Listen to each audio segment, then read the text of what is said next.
นี่ได้เฮ็ดตามจุดประสงค์น่ะเด้อคือเฮาเว้ากันน่ะเด้อโดยแล้วก็อยากให้เจ้ามื้อนี่จูงรถถีบไปพุ่นน่ะเด้อเอาไปใส่ให้เขาใส่โซ่ให้เด้ออันนี้ก็เป็นจุดประสงค์ของทางแม่แก้วเพิ่นเด้อปึ้มซ้อเนี่ยอันยังๆอยู่แล้ววะยังอ่ากษณะกะเพิ่นมอบให้50เหรียญเด้อแล้วให้เจ้าเอาไปซ่อมรถถีบซ่อมรถถีบเขาซื้อเอามาใส่เองก็ได้ตัวบ่เพิ่นซ่อมได้อยู่ดอกในหันน่ะเดี๋ยวเราทำมาใส่เอาเองได้บ่ได้เขาซื้อเอามาใส่โซ่ใหม่จะซ่อมเป็นบ่เลยให้บอกอันนี้บอกเสิร์ฟเราเห็นเด่นเนาะไปดีน้องนานามาแต่ใส่โอ้เงินป้ามาแต่ดินเห็นมันบานมาทำหนังดินโดยรถถีบอันน่ะเอามาผ่าไว้ในพื้นเลยเนาะโดยปืนนี่จะให้แม่เจ้าไปซื้อโซ่เด้อโดยหรือว่าถ้านากระจุงไปห้านมันก็ได้เนาะเมื่อยฮะเมื่อยมาหานจูงเมื่อยจูงมีคนสอบเป็นอยู่ก็เอาซื้อมาให้เขาเฮ็ดให้ก็ได้เนาะกับเป็นจำนวนเงิน50เหรียญเด้อ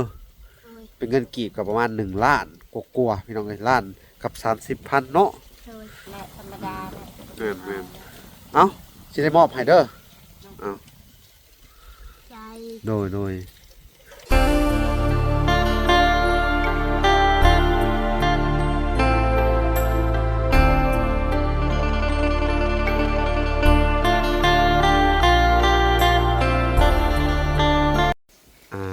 โอเคพี่น้องเนาะกับสบายดีพ่อแม่พี่น้องเนาะเบิร์ดสู่คู่สู่คนพี่น้องเนาะการยินดีเข้าสู่ช่อง YouTube เบาละสายบุญคุณธรรมคือเก่าพี่น้องเนาะเส้นเก่าเส้นเคยพี่น้องทักทายสบายดี FC ทางฝั่งไทยและ FC ทางฝั่งลาวและ FC ทางต่างประเทศนำเด้อพี่น้องเนาะวันนี้เวลากะได้มาเฮ็ดตามจุดประสงค์เนาะหลังจากทางแม่ทอนแก้วเพิ่นเนาะพี่น้องเพิ่นก็ได้ผากเงินมาให้ทางวลาเนาะซ่อมแซมรถถีบให้ทั้งครอบครัวแม่คำตาน้องนั้นนาพี่น้องเนาะแล้วก็ได้มามอบเงินให้เพิ่นละมื้อให้เพิ่นไปสอบรถเด้อสบายดีเป็นจังไดมื้อนี้เฮ็ดหัวบ่นี่ฮะเฮ็ดหัวอ้อมผักโอ้ไก่เข้าไปสะไก่เข้าไปซะเนาะโดยโอ้ดีเลยเนาะมันซะเบิดเลยได้ยังกินแรงมันนี่ไม่ยังพี่น้องยังกินมันมา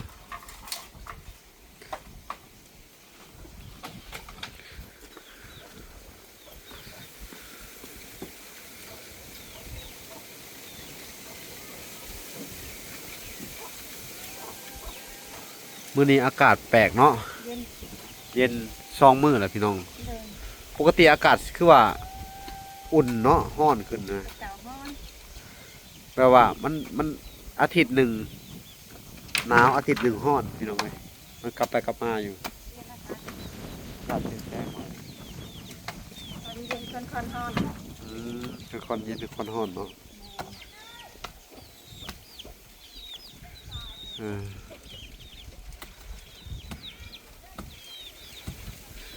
เงินไปอยู่นาไปใส่มันเลยโอ้ยพูดอ่ะโอ้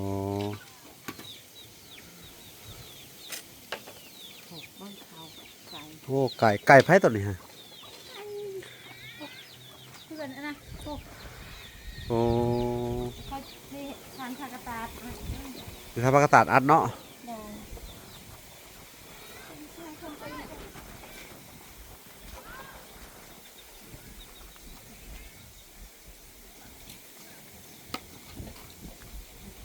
ดอกตะปูบัดนี้เนาะดอกหนึ่งอ๋อ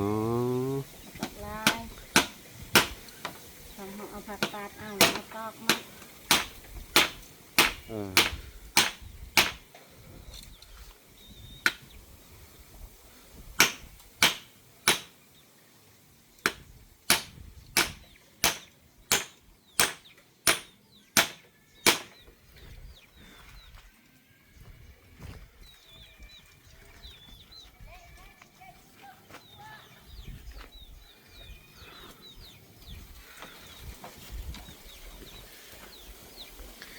ตอกเองได้อยู่เนาะ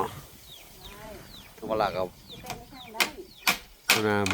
บ่มีค่าตั้งของพี่น้องเอ้ยให้เพิ่นตอกเองมันไปเอาไม้ใช้นี่ฮะ ไม่อันนี้ เออ ไม่แจกระทำให้มันเด้ แล้วไผว่านเอาได้บ่ดิ มาสุบานปัดใส่ที่นี่ เออนี่เหลือ4ลำเนาะอืมเหลือ4ลำครับ มาเพิ่มปัดเอ้าอยู่ในดินหามาปัด เออแม่นแล้ว เนี่ยได้ค่ะ ตัดทิ่มก็โอเคอยู่ได้อเหรอ จะเป็นอีกแล้ว มันดินมันบกกว้างเนาะ ดินหนาอยู่แล้ว เออ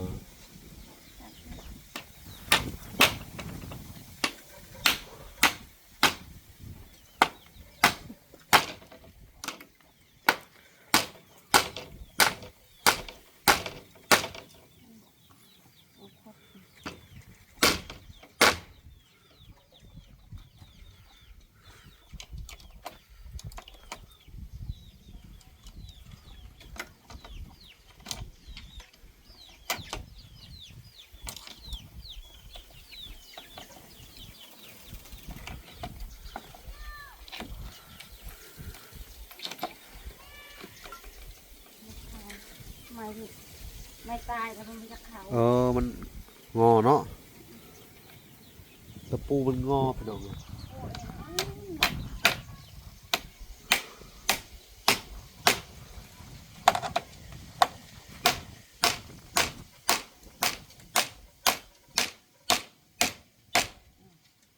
เออ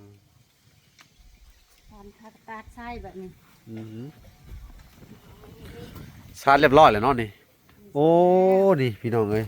กันไก่ได้ต้นนี่เนาะ ได้ เออพี่น้องเอ้ยดีว่ะนี่ เขา เขาใส่นี่สิใส่ผักกระตาดเพิ่นว่าโอ้ได้กินอยู่ดอกมันนี่ผักเนาะ บาเมื่อไก่เคียจนทักอีก เออไก่เฮียเบิดอะไรพี่น้องเอ้ย เอาเห็ดกะหัวแบ่หัวคาย โอ้แต่กันไก่บ่ได้ ไก่บ่ได้หัวคายเข้าบ่ได้ดอก เออ อืม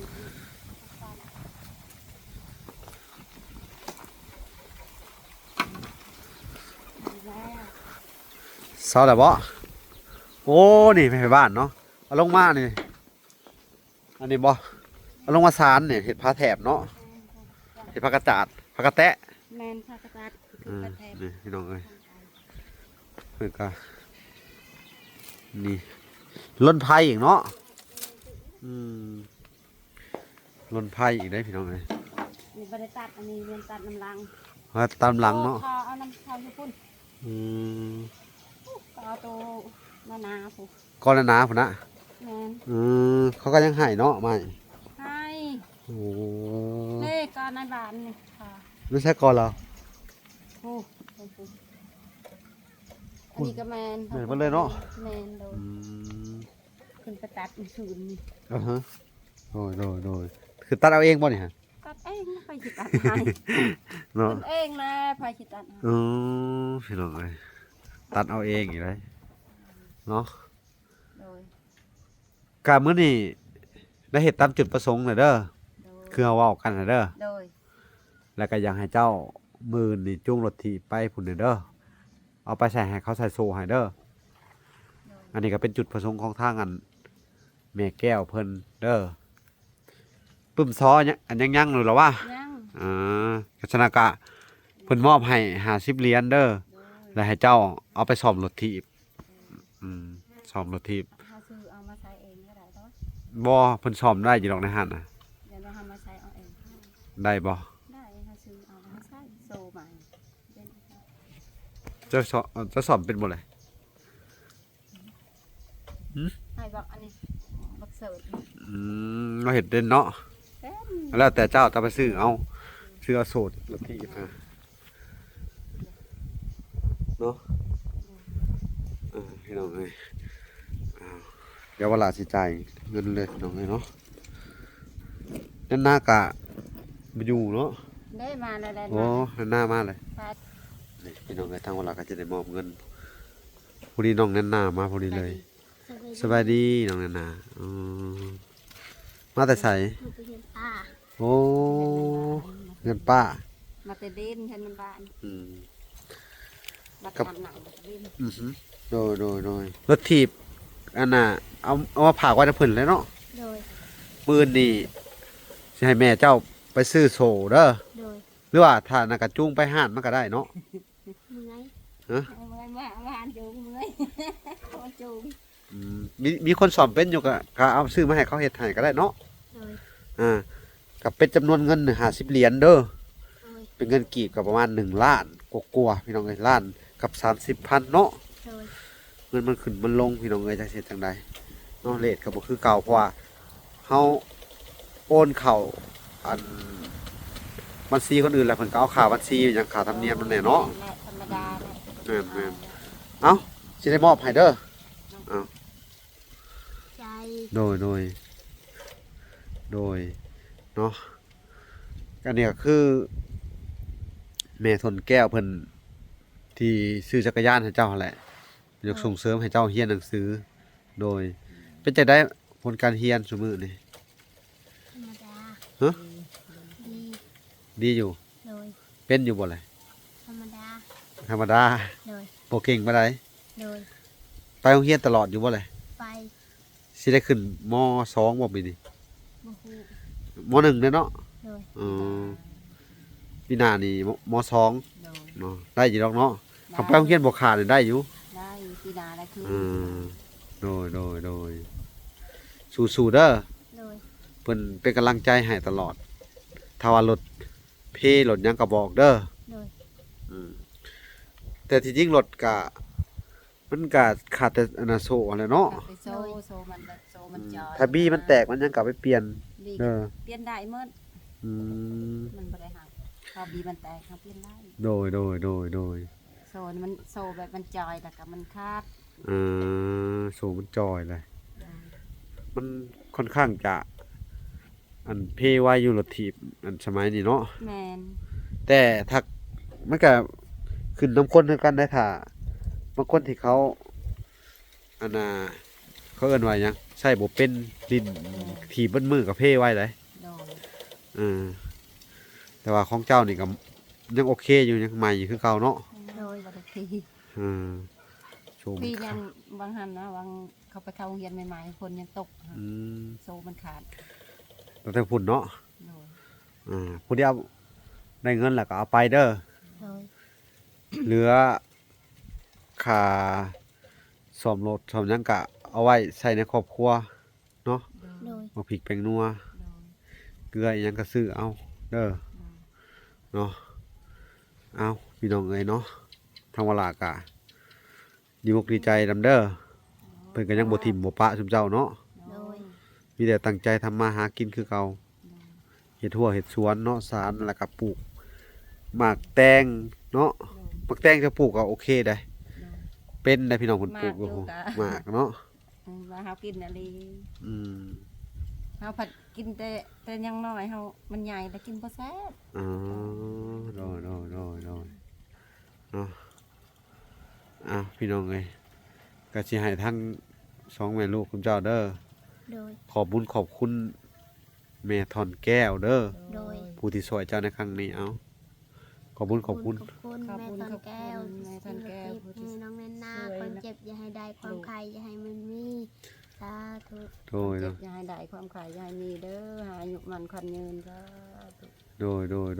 ราขายให้ โดยก็ยอมรับว่าซุมเจ้าเป็นคนที่สู่ขนาดเนาะแก่งเนาะ เนาะเพิ่นซอยมาได้แล้วก็หาอยู่หากินได้แบบด้วยที่แบบว่า อันเอาตัวรอดได้เนาะโอ้ยอมรับเลยว่าซุมเจ้าสุดยอดอีหลีเด้อบางครอบครัวนี่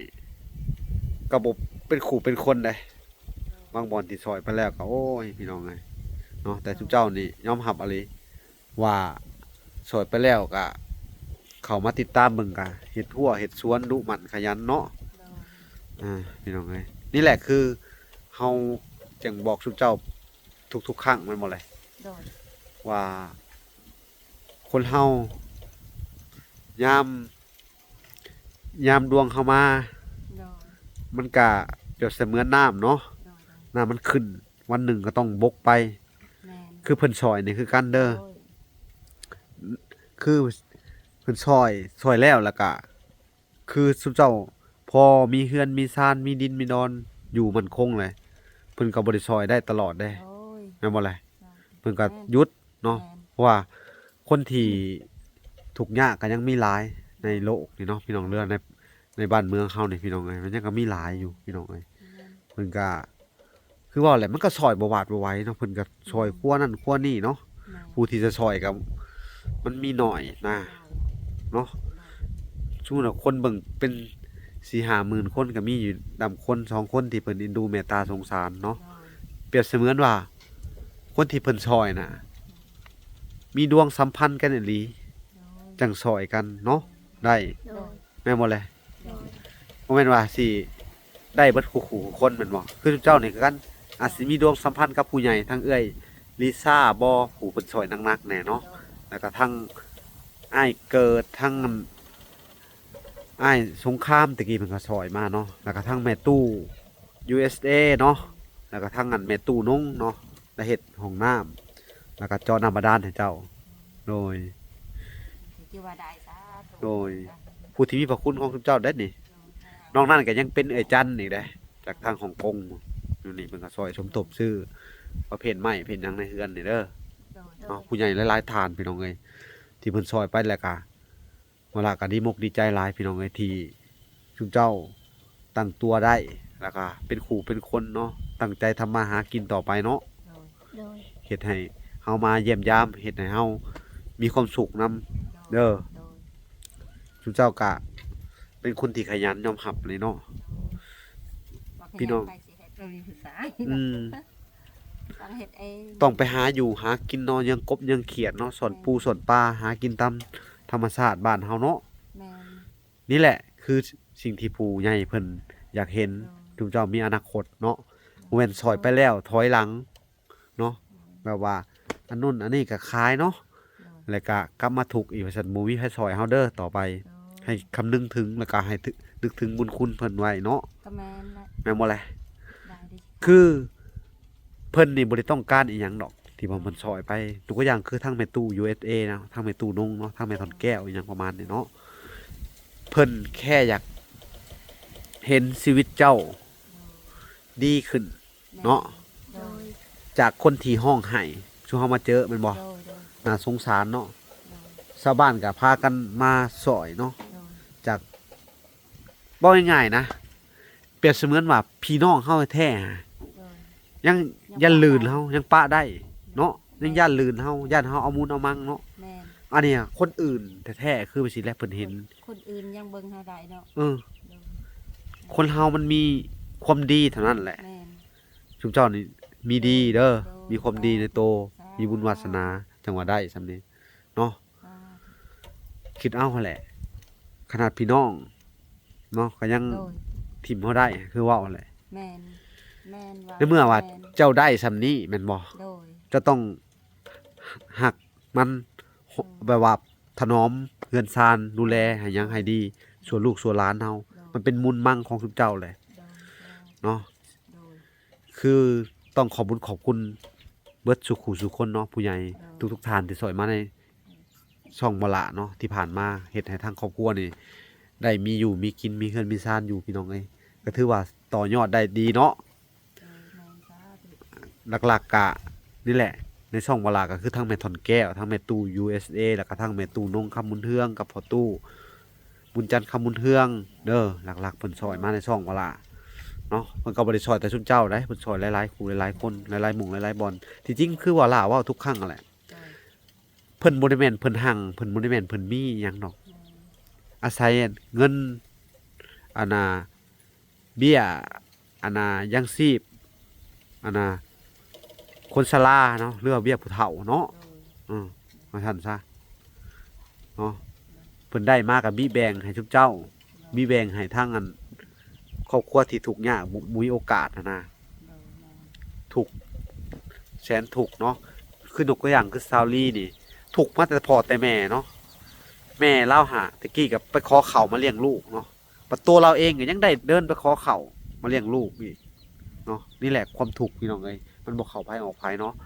ไผบ่มีความทุกข์ก็บ่ฮู้ดอกพี่น้องเนาะ แม่ พอเฮาได้